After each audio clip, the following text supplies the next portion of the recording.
Pues sí, ya es el año pasado, ya gané las dos y tuve la suerte de ganar esto.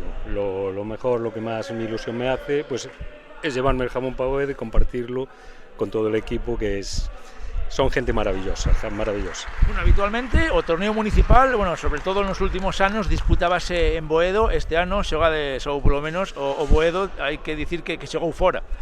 Pues sí, cada año un equipo es conveniente que vaya haciendo su torneo, que todo el mundo colabore y bueno, es venir, pasarlo bien, estar con los compañeros y eso, disfrutar, sobre todo disfrutar.